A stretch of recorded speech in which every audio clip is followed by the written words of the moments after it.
Today is Sunday, July 28th, and this is Celtics Beat on the CLNS Media Network, the leading online provider of audio-video coverage of the Boston Celtics. I'm Adam Kaufman. Episode 325, featuring longtime Boston Globe columnist Bob Ryan, is brought to you by betonline.ag. Go to clnsmedia.com/CelticsBeat and use the promo code CLNS50 for a 50% bonus on your first deposit of $25 or more. Show is also brought to you by Manscaped. Get 20% off plus free shipping with the code Celtics at manscaped.com. That's 20% off and shipping at manscaped.com, promo code Celtics. Always use the right tools for the job.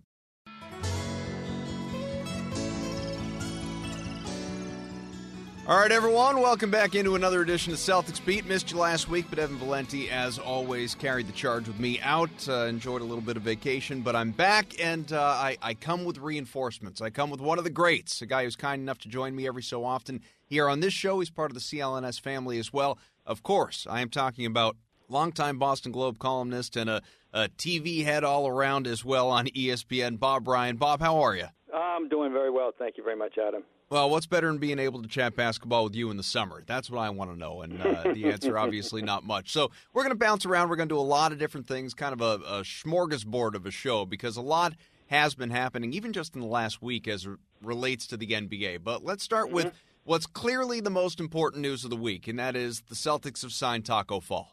I'm really pleased about that. I think all the fans who had gotten a glimpse of him, or even if they were just reading about what was taking place in Las Vegas, were all instinctively pulling for the team to bring him aboard. And let's take a look.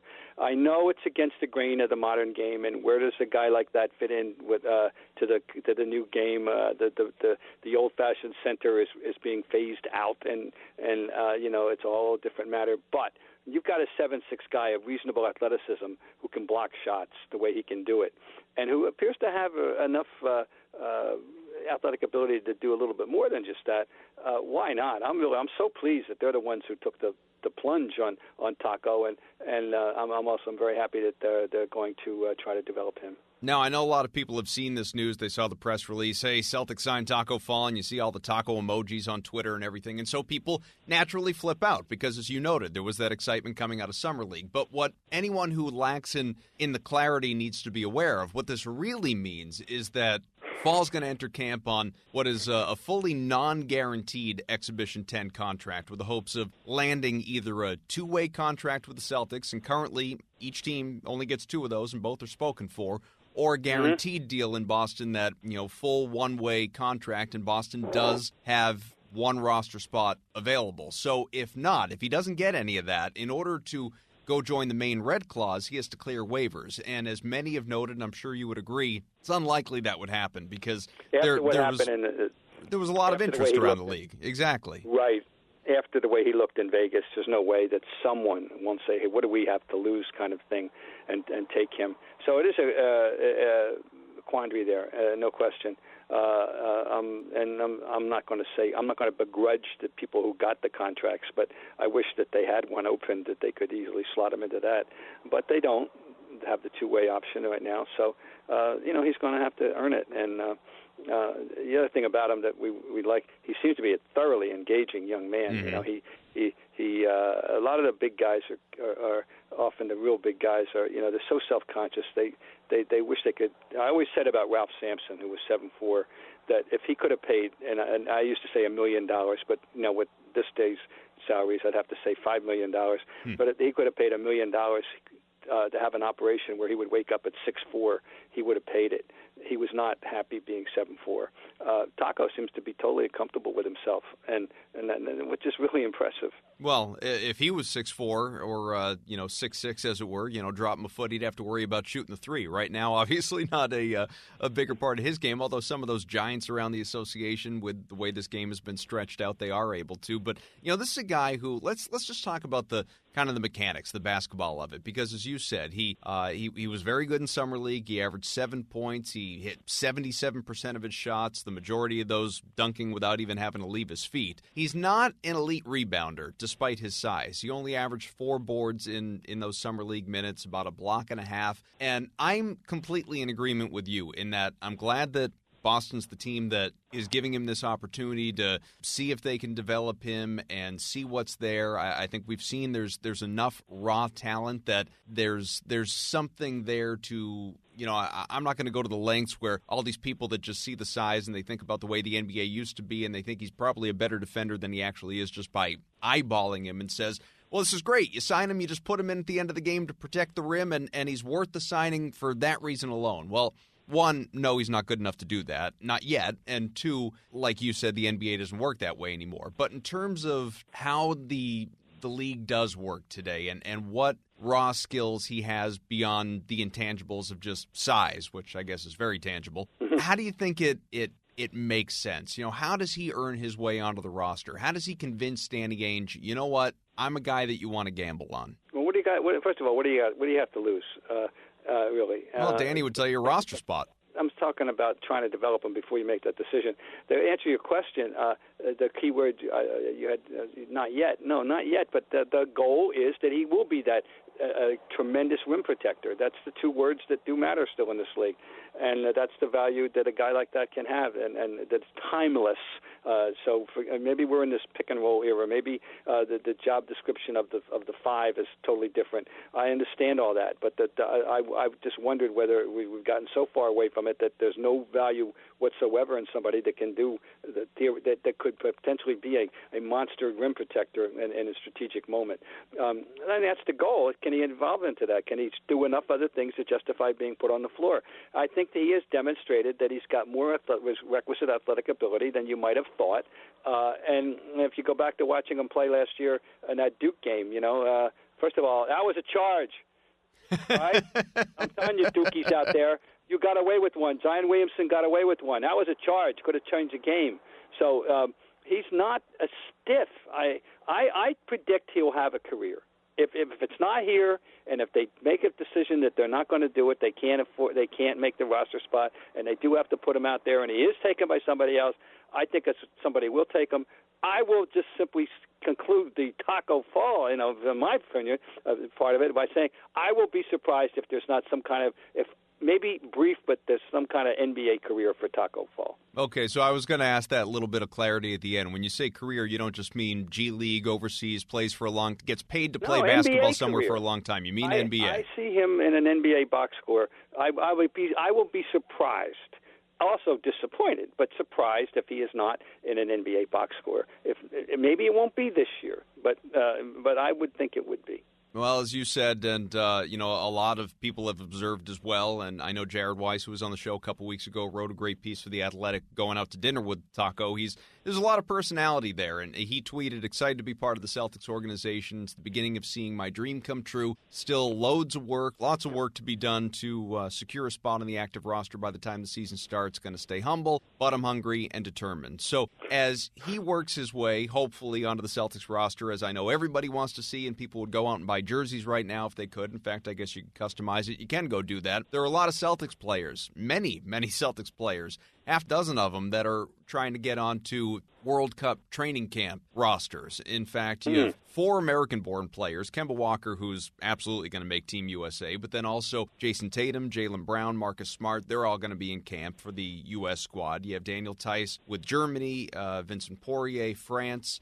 Just overall, before we even get to some of the specific guys, how valuable do you think this experience is for so many of these younger, maybe in some cases, less heralded members of the Celtics? I think it's important potentially, absolutely. I'm excited for it for Tatum and above all because he did not progress the way he should have last year for whatever reason, and he didn't. Period. And he's still, but I'm not. I'm still a huge fan of his, and I'm not giving up on him at age 21. I think it would be a very valuable experience for him to get that exposure to the international world. Yes, I do. Obviously, Brown is a very level-headed person, and he's a little bit different animal, and I don't we use that word person than Tatum, a little bit more psychologically advanced, if you will, in this world, but the NBA. But and Smart, of course, is now, believe it or not, the veteran on the team. Right. In terms of service, point of service. And he brings a totally different skill set, obviously, that I think would be valuable in a 12-man roster. If there's some smart aleck Serb that's going off and hitting threes, Coach Popovich can tap Marcus on the shoulder and say, "Get in there and shut that guy down." I think there's a real value for him on the team as a specialist. And then, of course, finally, Kemba, of course, will be on the team. And interesting for Celtics, which, of course, if it happens, and of course, Kemba wasn't here last year, people will say, why didn't, if they got four guys good enough to be on the team, or three of the other three guys good enough to be on this team, why didn't they win more games? That is a fair question. That would be a fair question.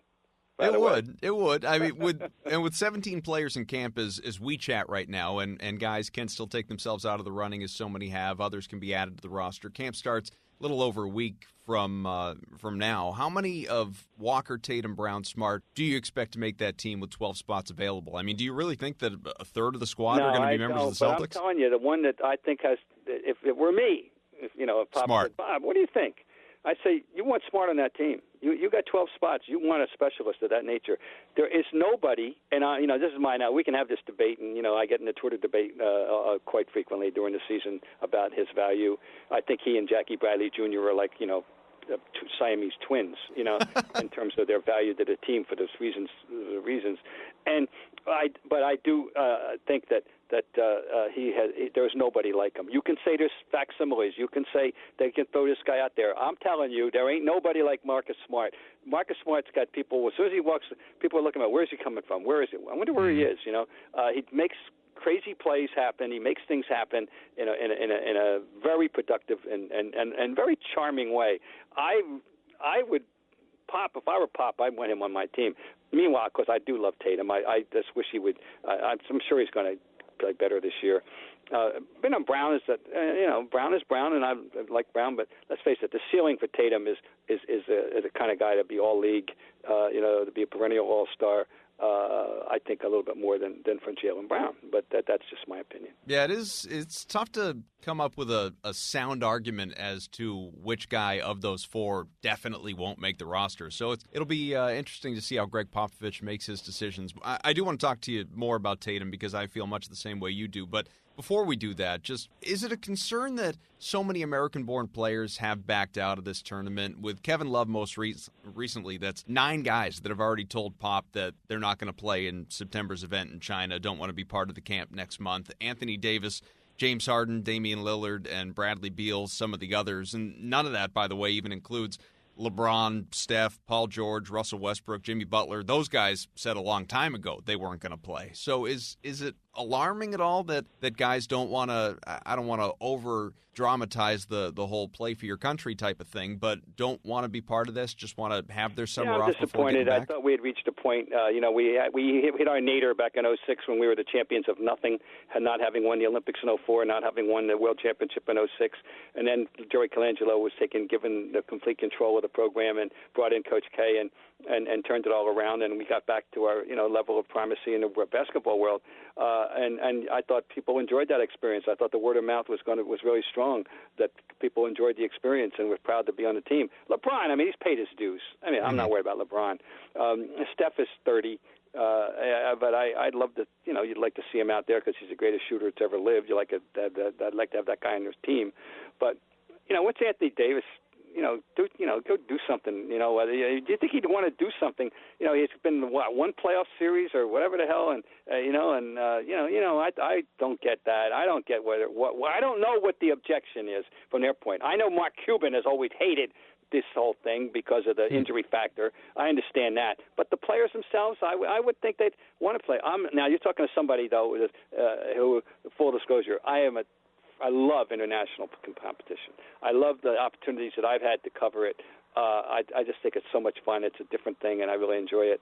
I'm disappointed, yes, I am, that these guys are turning it down. We'll get right back to Bob, but a quick break to tell you today's show is brought to you by betonline.ag. NBA season's over, we know that, but doesn't mean you can't still make money on basketball. You can already bet on who's going to win the 2020 title. Clippers plus 325, Lakers plus 450, which I think is a little bit insane. I know there's a good top-heavy talent there, but the rest of that roster is kind of bananas, if you ask me. The Celtics plus 275 to win the Atlantic, which is interesting, especially with, of course, the Raptors taking a gigantic step back. No Kawhi Leonard, so something to think about there, and who knows, they may not be done sort of blowing things up and trying to rebuild as they go. You can also make custom player bets during games. You can pick a player and a stat. BetOnline.ag will give you a line for it, and odds are already out for player props for next year, like Zion Williamson, future Rookie of the Year probably. His points per game set at 18.5. You can bet on who's going to win the season series between the Lakers and the Clippers if that LA battle is something that gets y'all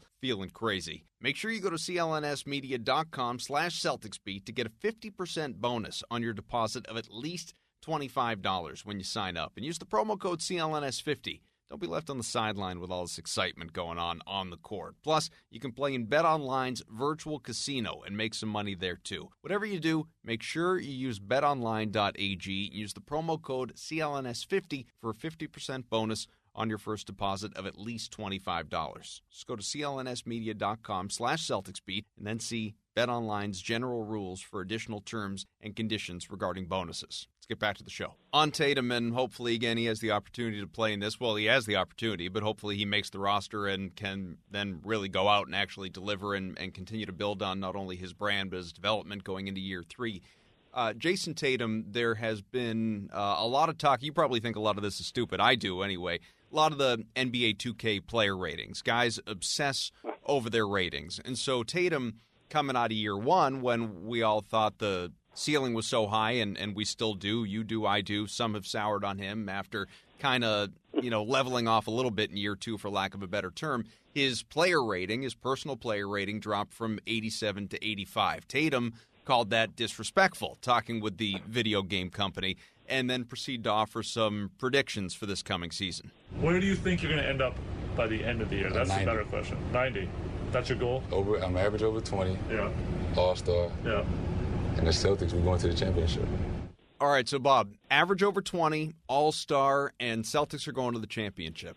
How realistic are those 3 predictions from Jayson Tatum? No, I think 2 out of 3 are predicted, are realistic. Average 20 and go to the All-Star game. He's got that capability. The Celtics to the championship, we need to see a little more. I mean, you want the players to believe in themselves, that's fine, but don't pay any attention to it in reality. Don't think that it matters what they say or what they think, because they're going to have to take a positive approach, and you want them to take a positive approach. But let's face it, they're not the favorite in the conference at all. We know that the better team that right now, Milwaukee and Philly, draw a line. And then, the Celtics on the next level, along with what's left of Toronto and Indiana. I think that's a fair statement. And that's the hierarchy that I see right now before the season, before anything happens. So, but he can talk all he wants, but or anybody else can. But you and I know they're not a favorite to go to the conference championship, and they could make themselves into that. I like their roster still. I'm not a down. I'm just simply saying they're not a favorite. You got to if you're realistic and objective and neutral, you got to like Milwaukee and Philly better on paper. That's all. Now, his own paper, for his own statistics, absolutely, he's a good enough player, I think, and he'll bounce back this year, I think, and we'll have a really, really good year. I'm counting on that. Does the talk bother you at all when, you think back last year in particular? This is the first of its kind this year when it comes to the Celtics anyway, but last year when everyone was talking about that team being a championship contender, the favorite to come out of the East anyway, and ultimately face Golden State, and however that would have gone, it would have gone if obviously the Celtics were much better than they were in reality. But you had Tatum talking about winning a championship, Rozier, you had Jaylen Brown talking about winning 5 titles in a span of 6 years. Everybody clearly bought into their own hype, their own press clippings, just assumed it was going to work. It didn't. We know that. We don't have to rehash it. We've done it before. But now a year later, Tatum's still just throwing that out there on what seemingly is going to be, I think many have classified it this way, an inferior team in terms of talent that will work harder, may win more games as a result, and will be a hell of a lot more enjoyable to watch. Should he, knowing full well that they're not the favorite, as you noted, it's Milwaukee, it's Philadelphia, should he be talking about Celtics are going to win a championship, or is that just something you don't even want to bring into a conversation? What does it matter what he talks about, really? I mean, and just go play. I'm only interested in watching him play and how he improves on last year and improves and makes himself into the player that he can be with this extraordinary talent. That's all. I don't care what they talk about. It's fine, But I know we're in the look. These guys inhabit a vastly different world than the one that I came into the league with, almost 50 years ago. The social media world, the idea of this 2K thing, this all took root with the Madden game in football. Yep. Guys worrying about inconsequential nonsense like that. Well, to them it isn't inconsequential nonsense, but you and I know it is. It doesn't matter a damn thing. It doesn't matter. You should have more important things on your mind. Sadly, they don't, and that's who they are, and that's the world they've been raised in, and then they have to deal with social media and criticisms, and it's much more intricate. And difficult to be an athlete in football and baseball, but basketball, particularly in America, than it was years ago, because of all these outside forces that cloud the mind and cloud the issues. Believe me, Oscar Robertson and Jerry didn't have to worry about this kind of stuff. They just went out and played basketball. Period. They went out and played basketball. Bill Russell. Oh, my God, if Bill Russell – I can only imagine what Bill Russell – I don't know. He started to use social media in his older days. He uses it again. I know he is. Yeah. He's a participant. But if, I don't know. Can you imagine if Ted Williams – oh, God, don't even go there. Dare to it's dream. It's a different world. I understand that. But in terms of us paying attention to it, people shouldn't pay any attention to it, the utterings of that nature. As long as they just go play and play the game the right way. You touched upon – I just want to state it definitively about last year for people to understand. At the trading deadline, there were 5 contenders in the East. 4 of them made a move. 1 of them did not. The one that did not was the Boston Celtics. No personnel movement on the trading deadline. And that was the right thing to do, because what was going on with that team had nothing to do with lack of talent. That team, on paper, with the talented players, if people had applied their energies in the right way and was in fact good enough to go to the conference finals and maybe have a shot at winning the championship. For reasons that they're going to all have to take to their graves, they didn't produce. They didn't mesh. They can't blame it all on Kyrie. He was a problem. Yep. It's not all on him. And Rozier, is he? I'm asking you something. Do you think Rozier will ever look in the mirror and say, I was a jackass last year, or words to that effect? I would hope that he already is. I don't believe he is, but I would hope he already is, because he was you could start to make a case that he was a bigger problem than some of those other guys, that, not on the level of Kyrie or maybe, quite frankly, depending on how much he was nipping at his heels and everything like that. I mean, you need a guy, we know this, you need a guy like him to buy in and know what his role is and step in when Kyrie's out and get his rest nights and everything like that. And Terry didn't. He thought he was as good and continues to believe that he is as good as Kyrie Irving, which is just, I don't know if that's the people that he surrounds himself with, or that's literally what he sees when he looks in the mirror, as you said, but it's a problem. Well, it's their problem in Charlotte, and I liked him as a player. I thought, that guy we had, I was, before the deal was made, before the Walker thing, before we were sure that Kyrie was leaving. Before the Walker deal, let me get it right. And Kyrie's gone, fine. I was one of the people volunteering to drive him to the airport. Okay, that's fine. I'm not going to look back on that. But I thought the key now is can we rein Rozier back in? Can we get Rozier to where back the mindset that he had a year ago? At the end of the season, when he had that playoff run of 16 points a game, and he was a damn good point guard, and he's always been a good defender, and I was perfectly happy to live with him with Kyrie gone. I was too. But I'm happy, I'm happier now having a baggage-free star who wants to be here. That we couldn't have gotten better off. We could not have things worked out any better.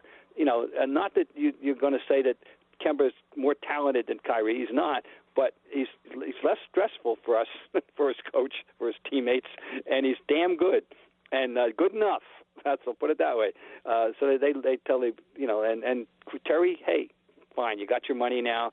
Go play the game right. Play the game you played it in the spring of 18, and God bless him, fine. But he was absolutely a powder all year. It was ridiculous. Well, 2 things to that. I wouldn't have been excited, and I certainly speak on behalf of probably the entire Celtics fan base. I wouldn't have been excited about them paying him $18-19 million, bringing him back. I could have, lived with him on the floor, and I think he would have reined it in because I think he would have defined reining it in simply by being, I'll be the same guy I've always been. It's just now I'll be starting, so I'll be happy, and I won't have the attitude. So that, that probably would have been all right. And then as far as bringing in Kemba Walker goes, no, he's not individually, singularly as talented as Kyrie Irving, but within Brad's system, he might be. He might be. That's that's the thing to watch. It's all to the good, and that was a good move. So that position I'm happy with, and a backup. We'll see. There's always smart as a backup, and we'll see if Wanamaker really can maybe get some time. And of course the kids. Yeah. The kids. Romeo Langford, Carson Edwards. They're high on these kids, and we'll see what the hell they do. I got sidetracked before. I did want to just finish up with Tatum just on because you brought up what matters most, not all the 2K stuff. It's improvement and getting better on the floor. And Adam Himmelsbach of the Globe had a really good piece talking with Drew Hanlon, who's the skills trainer for a skills coach for a number of these guys, including Tatum, and said that they've been working this summer on a few primary goals. They want to get him to the free throw line more, which is music to my ears. That was something that was missing last year. They wanted to take fewer mid-range shots, of course, and wanted to take more three-pointers even in a frenetic setting. So driving, getting downhill through contact, being able to finish around the rim, that's the number one focus. And that is the thing that, for all the people that want to make those Tatum-Paul Pierce comparisons that we're doing it back in year one, and obviously Tatum strives to be even better than Pierce, as good as Pierce was. But for the similarities that we've seen, that's one thing that Tatum has really been missing in these last couple of years that would make him you want to get to 20 a game, you could do that effortlessly if you're Jayson Tatum, taking his game from where it was to simply being more efficient around the rim. That'll easily get him to 20, 22 a game. What was his calling card his rookie year? Was that extraordinary first step. Mm-hmm. And that hasn't diminished at his age. We don't have to worry about losing that step to about another 8 or 9 years. So, he's got that. He just altered his game negatively last year. I hate hearing about this, mid-range 2 thing, but I know that's the way the game is played. But, those grating phrase to my ear in the world is the worst shot in basketball is the long 2. Yeah. Okay, fine. I don't want to hear about it. But, the other thing is, am I not correct that on or about the mid-season of his rookie year, he was actually the percentage leader in three-point shots in the league? Yeah, he was shooting 50% from so three. That guy we know, so that's got to be there. How that, there's no reason why that should have left. No, that's just a lot of reasons why I'm excited. I mean, I don't know, whatever was going on and whatever the fallout of Irving and Irving and the kids and whatever was going on in his head and whoever, it's all history now to me. I think he's going to be fine. And now he's going to have to learn to play with Hayward, but Hayward. I think, by the way, we haven't talked about him, but I mean, I'm counting on Hayward coming back to be, pretty much what he was, in Utah this year, it's a wonderful all-around game. He's a facilitator as well as a scorer. He's a basketball player, two-way really player, good, solid, smart, useful basketball player, and he ought to fit with anybody. He wasn't, I think Brad would have to confess that he played him too much early, and there was a dual effect. One, he wasn't that good, and two, the other kids resented the lack of playing, the gobbled up playing time by somebody that didn't warrant it in their eyes. Well, I don't think that's going to be a problem this year. They're going to find out that he damn well warrants it, and they're going to be fine. So, Bob, according to Caesars, the season opening night season win total is set at 49.5. Now, last year, of course, a massive underachievement. They won 49 games. And 49, yeah, it's pretty. Fine, take the over, folks. Well, that's what I was going to ask you. I'm taking the over. I think they're going to be meshed better. I think that the Walker's going to be fine. I think Hayward's going to be fine. Now, Al, I don't like losing Al. All right, I don't like losing Al and losing Baines at the same time. Yep. Is Robert Williams going to be a factor? I mean, we talked about Tacko and the rim protection, but Robert Williams, that's what his ultimate big value, might be. How's he going to factor in? So. That situation, how they're going to play all that, that's going to be interesting. I really regret losing Baines. I think when he was healthy and useful, he was a very useful cog for them. But Al, I'm sorry about Al. I'm disappointed that Al, saw fit to go to Philly. I'm really disappointed, that he went to stayed in the division, particularly going to, so I wouldn't feel so bad if Al had gone to, Sacramento, but unfortunately he's going down the road.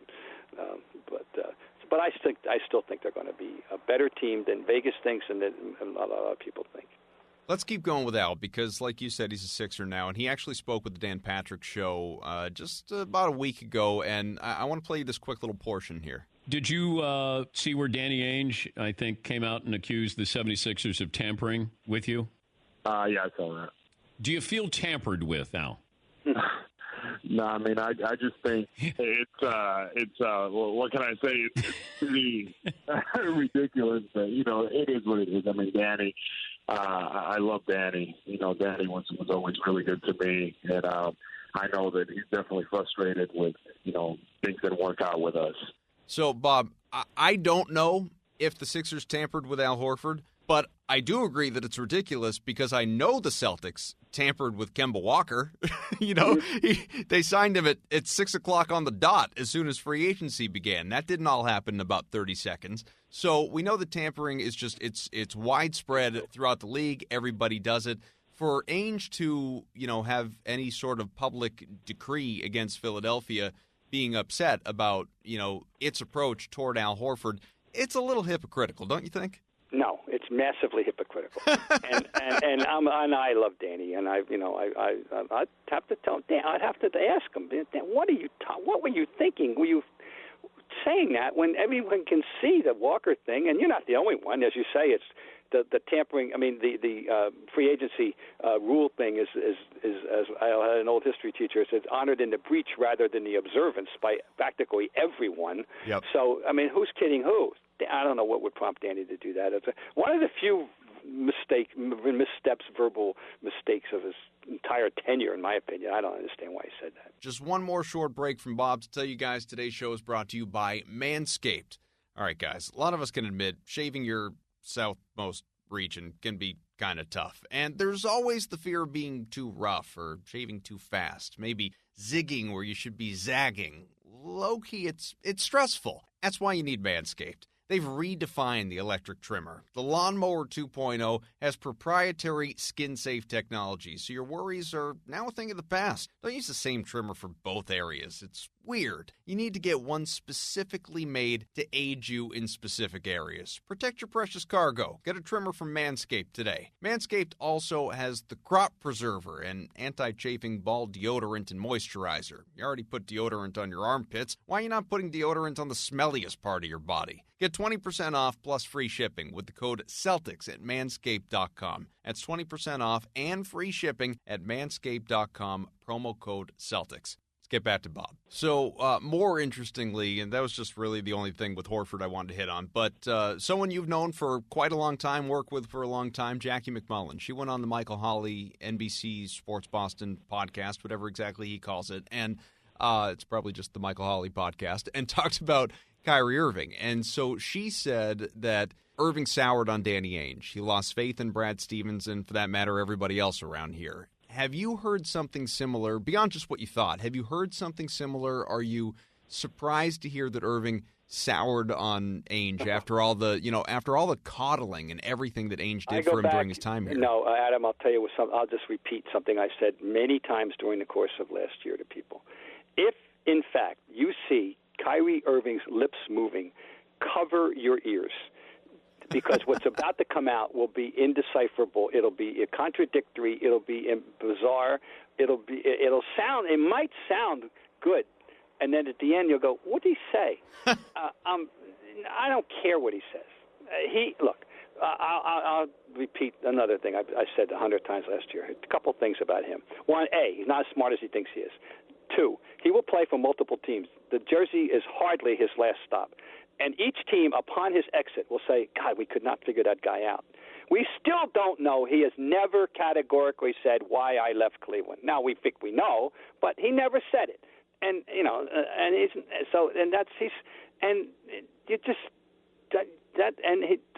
just pay no attention to him, what he says. And so I'm not interested in what he says. If he soured on Danny Ainge and he soured on Brad Stevens, well, That tells you a lot more about him than them. That's all I know. Well, and unless I missed it, and I don't think I did, I tend to be pretty attuned to Twitter, but I went on vacation. He still hasn't been formally introduced in Brooklyn yet, has he?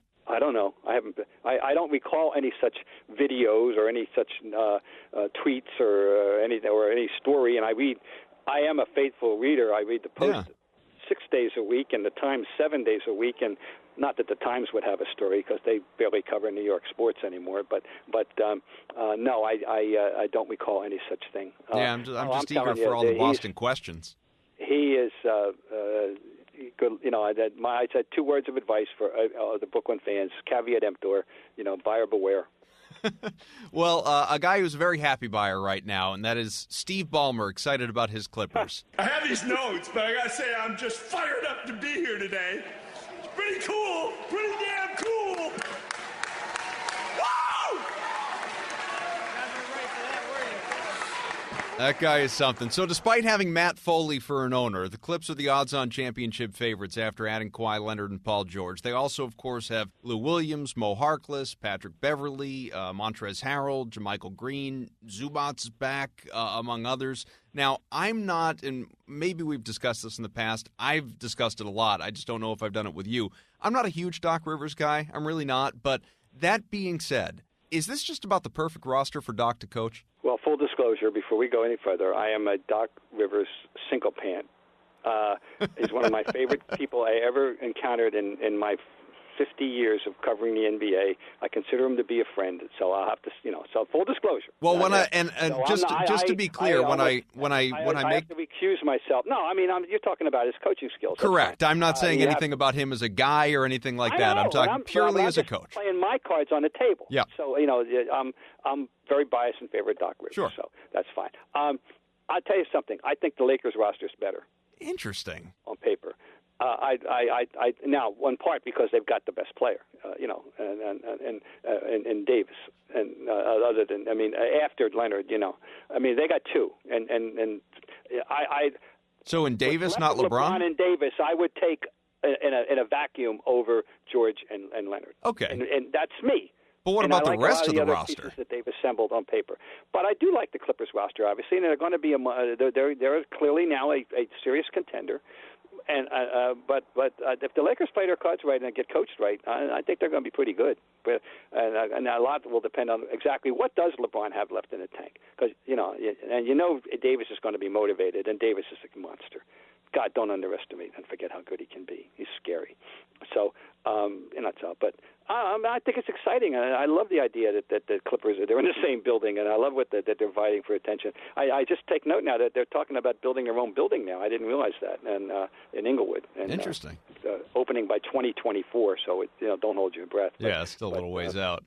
Private funding, yeah. But back to Ballmer for a minute. I'm thinking about Doc. He goes from talk about contrasting owners. He goes from Donald Sterling to Ballmer. Donald Sterling had his own set of issues. Yeah. And Ballmer, did you see when Ballmer went off like that and Kawhi literally cringed? Yeah, oh yeah. You got 2 guys that are very contrasting personalities, but and then that awkward high five or handshake or whatever it was. Yeah, Ballmer is just he's a Ballmer's a piece of work. He's a maniac. You but I say want your that owner to care, and God knows sense. he cares, and most important, he's got the big bucks and he's willing to spend it.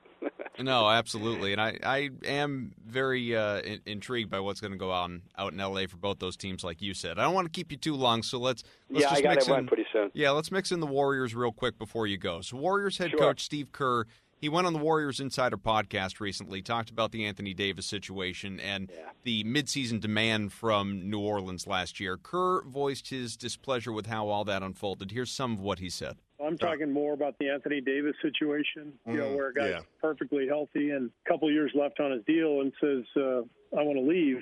I think that's a real problem that the league has to address, that the players have to be careful with. To me, when you sign on that dotted line, you owe your effort and your play to that team, to that city, to the fans. And then it's completely your right to leave as a free agent. But if you sign the contract, then you should be bound to that contract. if you come to an agreement with the team that, hey, it's probably best, it's time for us to part ways, that's one thing. But, the Davis stuff was really kind of groundbreaking, I think, and hopefully not a trend because it's bad for the league. So some have accused Kerr of being kind of hypocritical because Kevin Durant joining the Warriors was arguably bad for the league, but that wasn't Kerr's point at all. He said it wasn't the point. He said he has no issue with free agents doing whatever they decide, including Durant coming and going from Golden State. He doesn't even have a problem with guys asking for trades in the summer if they still have term left on their deals, like Paul George or Russell Westbrook. It's the in-season stuff that aggravates him, and I assume you would agree with that.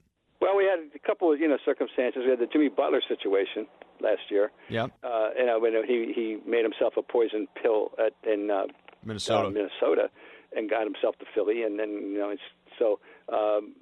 it's not groundbreaking. Steve, but another one, I love Steve Kerr. Hockey, and I love Steve Kerr. But I think he's a little off base here. I thought he was going to talk about was the idea of the bizarre thing that unfolded after the Davis and it's Rich Paul, right? Rich Paul, yep. Made the announcement. And then he's not playing. He's healthy. That's where you mentioned a healthy. He's not in games. What's going on? It was a real bizarre couple of weeks there, right? And that's what I thought I was talking about. That's not good for the league. That's not good for a fan. Obviously, it's unfair to a fan base if a healthy player is suddenly not playing for no reason. I thought that's where he was going. In that sense, it's bad. But in general terms, this is not groundbreaking. We had one earlier in the same damn season. So and other guys have forced. And believe me, people don't really realize this, but I'll go biblical on you. There's hardly anything new under the sun because 51 years ago, Wilt Chamberlain forced his way. Actually, the first time. 54 years ago, Wilt Chamberlain forced his way out of San Francisco to go to the Sixers, and then in 1968 he forced his way with no real. There was no such thing as free agency or anything impending. Forced his way out of Philadelphia to go to Los Angeles and got his way. And then a couple of years after that, in 1974, 75, Kareem forced his way out of Milwaukee. Folks, this isn't new. I wish I had your memory. Well, I lived through it all. What can I tell you? I lived through yesterday. I still couldn't tell you a lot about it. But seriously, somebody go tell me the difference between how Wilt got himself traded twice and how Kareem got himself traded from anything that's going on today. No, you're right. It's we could go on forever. Oftentimes we do. The eventual leverage of free agency, there was none.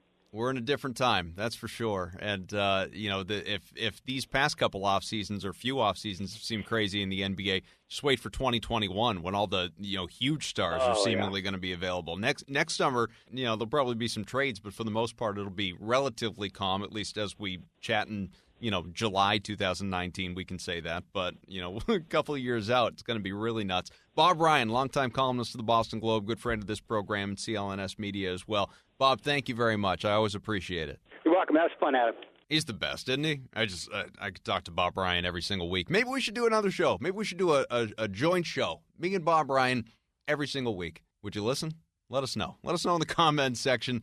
Let me know on Twitter, at Adam M. Kaufman. Leave us a rating. Subscribe to Celtics Beat on iTunes. And, comment on that there if you want to. Maybe that's how we start to engage you a little bit more beyond Twitter and get you to engage on iTunes. We ask you questions and ask you to answer them on iTunes in that platform and offer rewards like free BetOnline tickets or something like that. With that, good transition. This show brought to you by betonline.ag. Go to clnsmedia.com/CelticsBeat. Use the promo code CLNS50 for a 50% bonus on your first deposit of $25 or more. Show is also brought to you by Manscaped. Get 20% off and free shipping with the code Celtics at manscaped.com. That's 20% off and free shipping at manscaped.com, promo code Celtics. Always use the right tools for the job. Thanks once again to Bob Ryan. Thanks to you for listening. Thanks to Matt Cunha for filling in for Evan Valenti, producing this program. Evan will be back next week, not only producing, but hosting, because I'm going to be unavailable next week, and I guess we'll leave it there for now. Sounds mysterious and maybe even somewhat interesting, or maybe not. Whatever. I'm rambling. It's time to go. Thanks to Nick, Larry, John, everybody else. Most of all, of course, you. We welcome that feedback. Subscribe. Hit me on Twitter. Get a little more active as we get closer to the season as well, after taking just a little bit of downtime after an early, busy start to the month of July with free agency and trades and everything else that was going on. I can't help but wonder. I've mentioned this before. We didn't focus on it today, but with August right around the corner now, what do you have up your sleeve, Danny Ainge? Because we know when you made that Kyrie trade a couple summers ago, and August no longer a dead time in the NBA. Anything is possible, as Kevin Garnett once famously screamed. Hope you enjoyed the show. Gino, get us out of here.